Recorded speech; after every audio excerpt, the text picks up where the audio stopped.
Did you know that you can pull data straight from Wikipedia into Google Sheets? In today's video, I'm going to show you how to pull this table straight into a Google Sheet using a simple import HTML formula, how to parse some of that data, combine it with some links, and then pull it into a simple report just like this.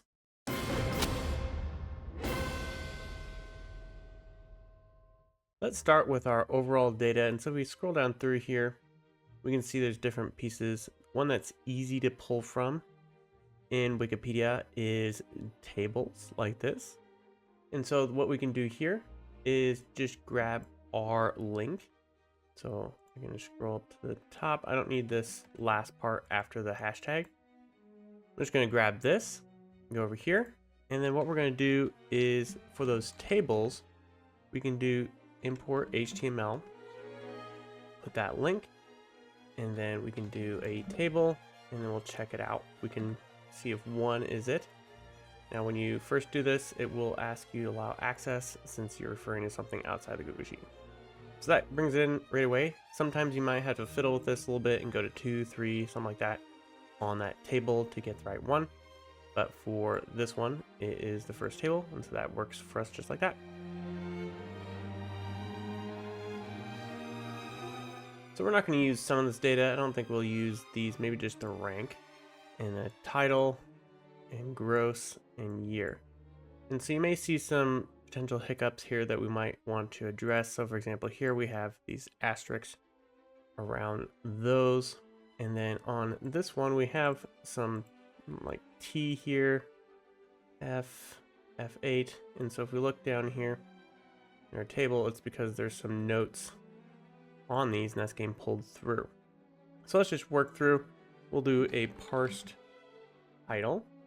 And so one thing we could just do here is see if we can replace that there. And so we just have to put a backslash in front of our asterisk to remove it since the asterisk is a special character in regex replace. Let's go ahead and drag this down and see what that looks like. See if that gets everything we need. That does. The only thing here, we may want to get rid of that as well. And so if we want to get rid of that, we can do this again. So I'm just going to do this, and then I need to copy that again. So I'll just do this real quick. Grab this one and put that right in here. And then if we drag this down again, let's see if that removes it. Looks like that does. So we can use this if we like, and I can either drag it down like this. And I think this probably only goes to 50. If added more, we have to drag it down. Otherwise, what we could do is turn this into an array formula, and we just go like this. If E is blank, do nothing. Otherwise, we'll do this. And then I can just change this C2 to that. And now we have our parsed title. So pretty simple. The only thing we need to do here is that backslash asterisk. Get rid of those asterisks around there, and then T. So there's other ways we could have done this, but this looks like the simplest way for now. And now we want to parse our gross. And so there's a couple different ways we could address this, but what I'm going to use is I'm going to split on a $sign. And so let's just see what that looks like. And so if we scroll down, you can see it does parse those out, but they're not in the same column.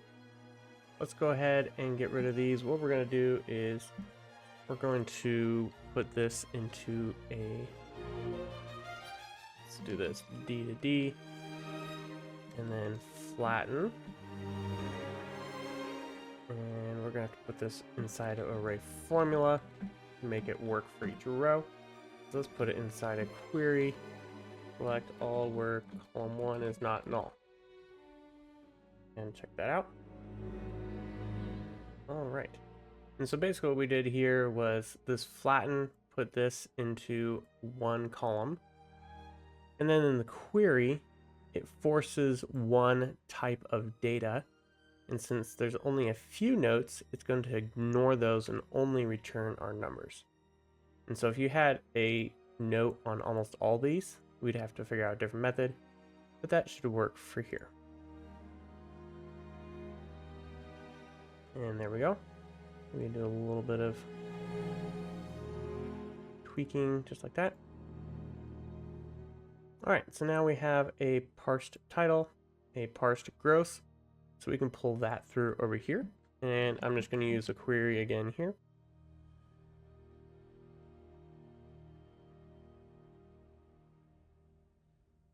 And there we go. So there's our movie titles, our gross, and our year released.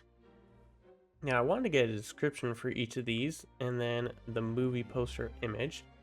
And so we look at this, is there a way to potentially automate this? And so some of these, like you can see here, Avatar, if we look at this, it's not just the movie title because sometimes it appends something else.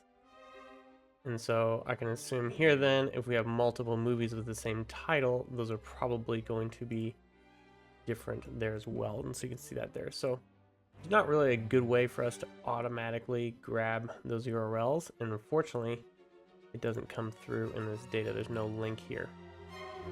So what we're gonna have to do is basically grab our titles. So I'm just gonna grab these first 10 here. And then I'm gonna paste them over here. Values only. And then I'm just gonna manually add the link and the image link. So this is the one part where it's a little manual. Now you may be wondering why I'm doing this here and not over here. And the reason being, if this list changes, because remember this is coming from Wikipedia, then we don't want that list to be statically tied to what is dynamic, if that makes sense. So if this changes and there's a new #1 slot, if I had put in some text over here, Avatar, if this went to slot #2, Avatar would be here, but my data would be here. So the reason why I'm putting over here is then even if this data moves down, I'm still going to have a link and an image link on the right row here. And so then if we have a new #1 movie, for example, or another one pops up into the top 10, I can just add it here. And so for example, let's say Frozen 2 popped up, and I want this one here.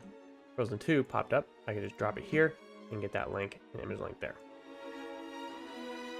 So let's go ahead and grab these links. And so I can go back here. And then what I'm going to do is right click, copy link address, and go through all these just like that. All right, so I got all these links in here. And then I'm going to have to do the same thing with these image links. I went through, and there's not an easy way to automatically grab this image. And so what I'm going to do here now is go to each of these and then grab that image link. So I'm just going to go one by one through these.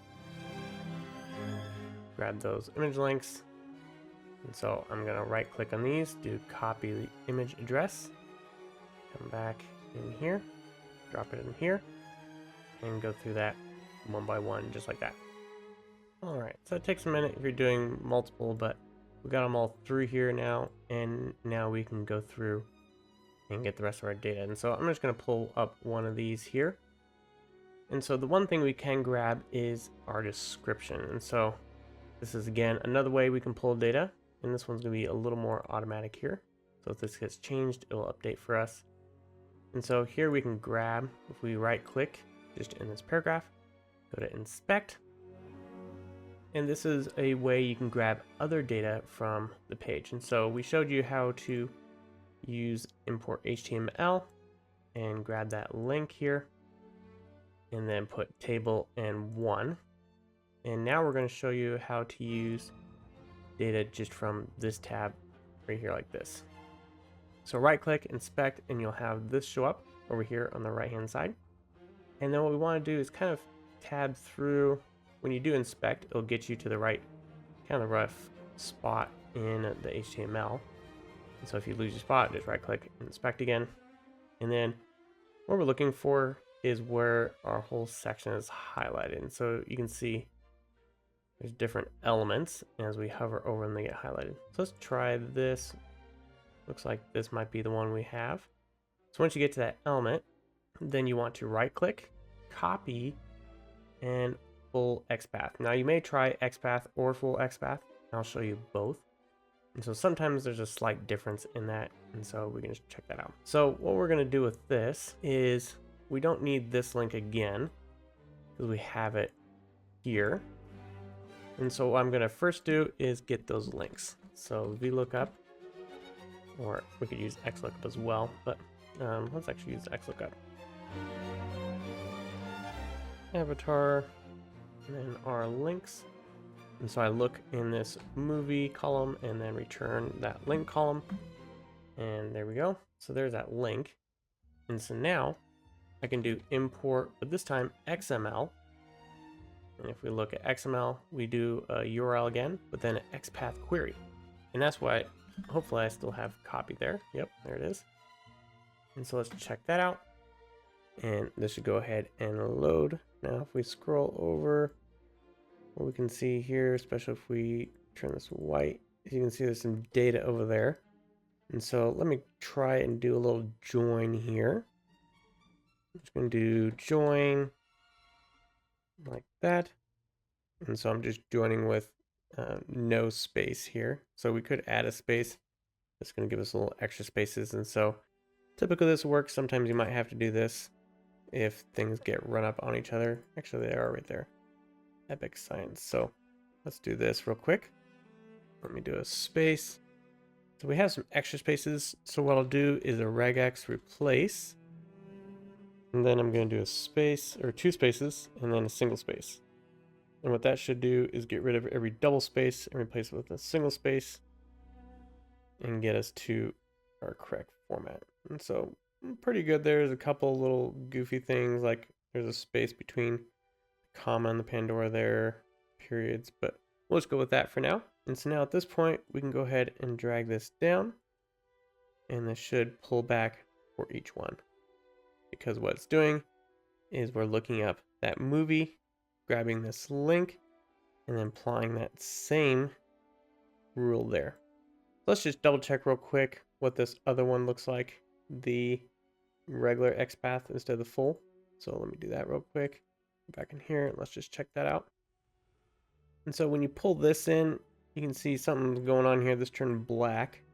And the reason being we have a double quote here. And so if you have a XPath that has double quotes in here, like ID or something like that, you're just gonna have to go through and replace those double quotes with single quotes like that. And then hit enter just like that. And so there you can see returns the same kind of data. Sometimes, however, one of these may work and the other may not. And it's just depending upon the structure of the website. And it's worth noting as well that a lot of these methods work on Wikipedia, but don't necessarily work on other websites, because a lot of other websites use a lot more JavaScript and dynamic pages, and so these methods don't really work well. And so if you get things like content is empty, that's probably what's going on, and so you may or may not be able to scrape that. All right, so we're pretty much done. All we need to do is pull that image through, and so I'm just going to do this image, and then actually before I do that, let me grab this XLOOKUP here, and let's pull back those image links just like that. And there we go. There's that image link. And I'm going to put that inside an image, and then just a mode 1. Drag these down. So now we have a list of a top 10 highest grossing films. We got the little poster there. Title, gross, year released, a description. And then all you have to do is, if the top 10 list changes, then you'll just add that new movie title here from this parse title, and then pull those links and image links right in here, and it'll automatically update. So make sure to check out the other videos on our channel for more tutorials on both Google Sheets and AppScript. And as always, have a great day.